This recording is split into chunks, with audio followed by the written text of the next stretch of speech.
বয়স যখন 30 তখন যে বিষয়গুলো শুরু করা জরুরি। 30-এ পা দেওয়ার সাথে সাথে সঞ্চয় মনোযোগী হওয়াটা খুব জরুরি। যদিও এর চেয়ে কম বয়সে সঞ্চয় শুরু করা যায়, এতে করে হুট করে কোনো কঠিন বিপদ আপদ অথবা কোনো কঠিন রোগবালাই হলে সেটা কিন্তু খুব সহজে আমরা সামনে নিতে পারি। নিজের প্রতি যত্ন নেওয়া শুরু করা উচিত এই বয়স থেকে। আমাদের বয়স যত বাড়তে থাকে, পাল্লা দিয়ে বাড়তে থাকে কিন্তু আমাদের দায়িত্ব। পরিবার আর পরিজনের প্রতি দায়িত্ব পালন করতে করতে একটা সময় আমরা নিজের কথাই ভুলে যাই। কিন্তু যতই কাজের চাপ থাকুক না কেন, নিজেকে সময় দিতে হবে, নিজের জন্য সময় বের করে নিতে হবে, নিজের যত্ন নিতে হবে, নিজেকে ভালোবাসতে হবে। যে মানুষগুলো তোমাকে কম গুরুত্ব দেয় অথবা গুরুত্ব দেয় না, সেই মানুষগুলোর সাথে মেলামেশা কমিয়ে দাও।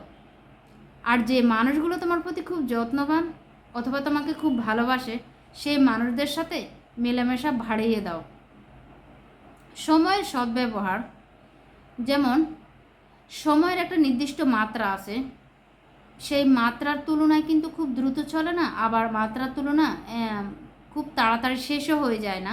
যেমন মানুষ বলে যে সুযোগ বারবার আসে না, একবারেই আসে, ঠিক তেমনি সেই সুযোগ এবং সময়ের সদ্ব্যবহার করার উপায়টা কিন্তু আমাদের তরুণ বয়স থেকে জেনে নেওয়া উচিত। নিজের মতো করে চলা উচিত। আমাদের এই ছোট্ট জীবনে অনেক মানুষ কিন্তু আমাদেরকে প্রভাবিত করার চেষ্টা করে। যেমন কেউ বলবে তোমাকে মোটা হতে, কেউ বলবে চিকন হতে, কিন্তু তোমাকে শিখতে হবে কিভাবে এসব কথাকে, এসব লোককে উপেক্ষা করে নিজের মতো করে চলা যায়। সবশেষ বলবো, জীবন অনেক ছোট, নিজের এবং নিজের পরিবারের প্রতি যত্নশীল হওয়া উচিত।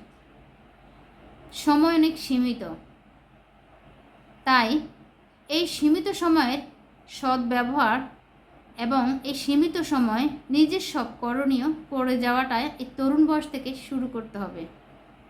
ভিডিওটি ভালো লাগলে লাইক শেয়ার দিতে ভুলবেন না। ধন্যবাদ।